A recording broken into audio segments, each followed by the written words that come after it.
salaamaaleykum maa ngi nuyu ñëpp man la Pape Massar Djité joueur au Pau FC en Ligue 2 française maa ngi leen nuyu yéen ñëpp di kontaan si invitation bi. waaw man sama parcours mën naa ni Caheur Foot la commencé après ma passage 1 an laa fa def après ma continuer sama cursus au CNEPS Excellence continuer sama formation jusqu'à arriver au Pau FC. Première fois bi may njëkk dem dama dem si ay test mais après dama ñëw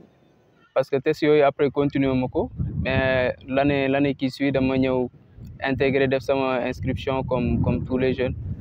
daal di rejoindre centre de formation bi foofu la noonu laa débuté ba intégrer kii bi centre bi. parce que benn année laa fi joué en junior après la changé bi ma décidé changer école en même temps dama dem Thiès changer wala club aussi. ci la continuer formation bi CNEPS Excellence. waaw CNEPS Excellence bi ma fa demee aussi dama def comme ni ma defoon Caheur Foot dama def sama inscription di entraîner en junior ñuy jouer ay championnat et même en junior je jouais pas beaucoup parce que boobu am na benn effectif bu nekkoon en place ak yenn joueurs yu xamante ni peut-être c'est des joueurs de grand gabarit ñoom ñoo doon jouer tout le temps mais maa ngi doon entraîner comme tout le monde. mais après bi ñu doon def ay sélection ay phase nationale ci lañ defoon sélection parce que club junior yi Thiès yëpp dañ doon ñëw ñu defaale kii pour génne defaale benn test session pour génne équipe régionale de Thiès après si lañ ma repéré si la commencé du jouer ci phase yi je me montrais nag après doon dugal ay but même année boobu après lañ ma surclassé en senior ou CNEPS Excellence et je peux dire que j'étais le plus petit en fait ci ay ñu xamante ni c'est des joueurs de renom en fait ñu xamante dama daan dégg seen tour di leen xoolee ak benn élan bi mais après benn fierté la woon quoi je me sentais à l'aise ma ñëw intégrer yu xamante ni c'est des joueurs d'expérience intégré carrément et depuis lors j'ai génnatuma woon effectif bi. Excentré je peux dire en tant qu'excentré gauche parfois aussi droite et même en piston comme rôle bi may jouer actuellement au Pau FC. Le talent peut-être c'est inné mais avec du travail aussi parce que liggéey bi mooy tax muy performer wu nga mën a évoluer si yenn aspects yi gën koo travailler parce que comme niñ daan def au début peut-être mën nga ni foot de rue ngay def da ngay football di dem rek mais là c'est plus tactique en fait lépp sur des schémas tactiques la ak yu xamante ni peut-être c'est des dons par rapport ak ñenn ñi loo xamante ni sa caractéristique personnelle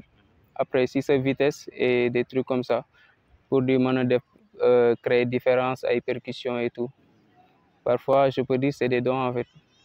waaw joué naa Ligue 1 sénégalaise je pense que j'ai joué 3 ans en Ligue 1 vu que bi may intégré équipe senior bu CNEPS là on était en National 1 ñu joué di ko ci leen ko joué naa aussi 2 ans je pense ou 3 ans en national après ñu yéegal ko Ligue 2 enchaîné aussi en Ligue 1 ak benn période boo xam ne c'était un peu mouvementé ak arrêt championnat bi après ñu connaît année qui suit même chose on a joué tous les matchs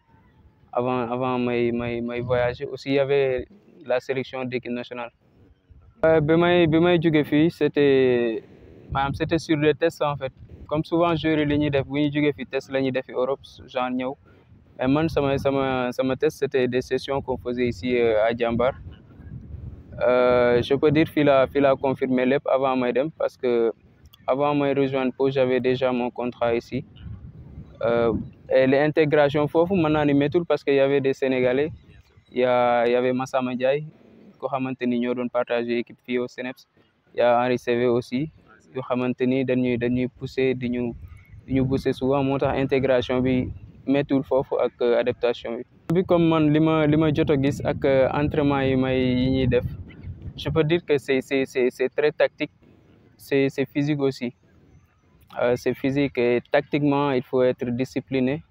parce que c'est la base aussi c'est sur des aspects presque tactiques ci la équipe bi di gagner en fait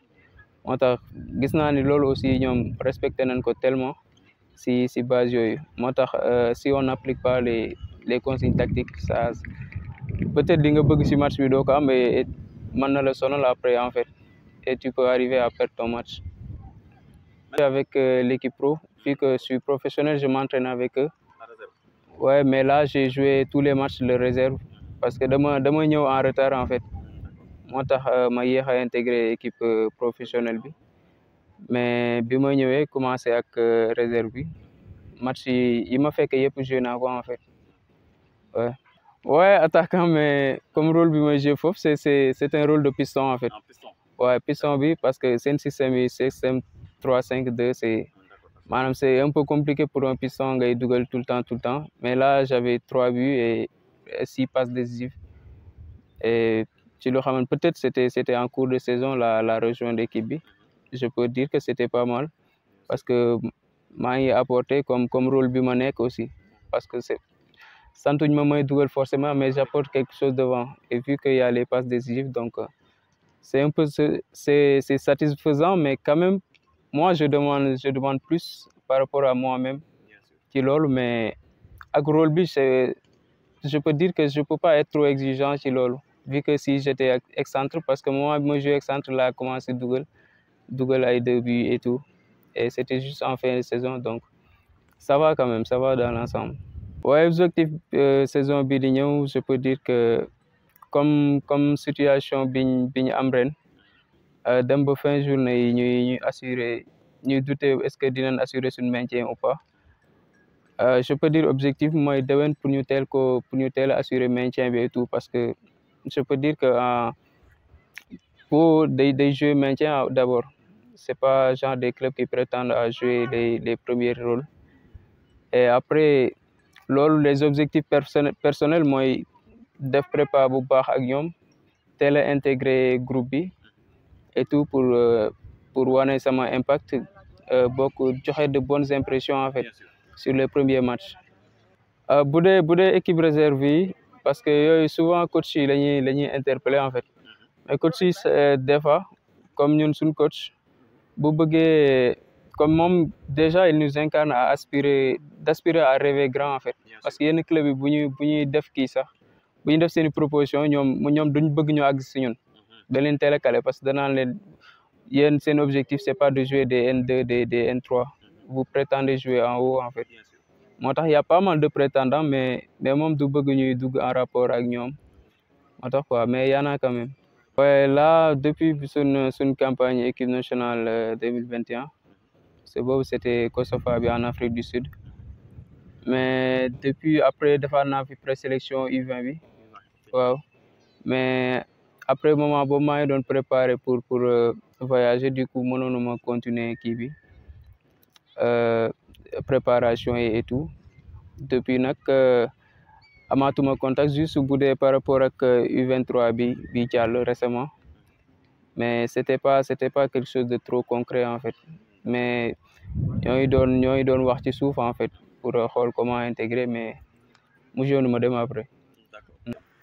Ouais, je peux dire benn instant choix de coach yi la mais benn instant aussi mën naa ni performance équipe bi da ciy jouer parce que des fois équipe si l'équipe n'est pas trop performant peut-être club bi coach bi mën na bañ a veiller trop si loolu te souvent coach yi bu ñuy jël tamit mën nañ jël si ay stats ay début wala yenn performance parce que souvent si le club n'est pas performant joueur bi aussi day nekkaale en dessous du coup c'est un peu compliqué pour mes prétendre di am ay sélection et tout yooyu yëpp ay aléa la ci tamit peut-être mais peut-être mën naa ni c'est pas seulement sur ces bases que moom si lay tànnee ay joueurs et tout peut-être mën na am si yeneen aspect mais pas juste que peut-être tireur la wala yooyu peut-être mën na soxla un peu plus la jeunesse en fait parce que âge aussi bokkuñu malgré que Henry moom am na solo ci équipe nationale mais peut-être moom ni muy choisir ak ñun ni ñuy gisee c'est pas la même chose xam naa mooy tax. gën a respect discipline tactique boobu ñoo ngi koy commencé am parce que y a des phases de jeu même booy seetaan da ngay gis ne y a des phases de jeu qui se créent nga xam ne lii c'est du travail à la base te nit ñi déjà parce que c'est ça qui impose aussi boo demee ci au niveau bi wala au niveau continental yooyu ngay gis parce que mënoo dikk rek di football wala jël si kanam nit ñi daw ñëwaat et c'est des phases tactiques pour créer benn déséquilibre wala xaw a sonal adversaire et tout te loolu je pense Sénégal ñoo ngi ciy commencé évoluer parce que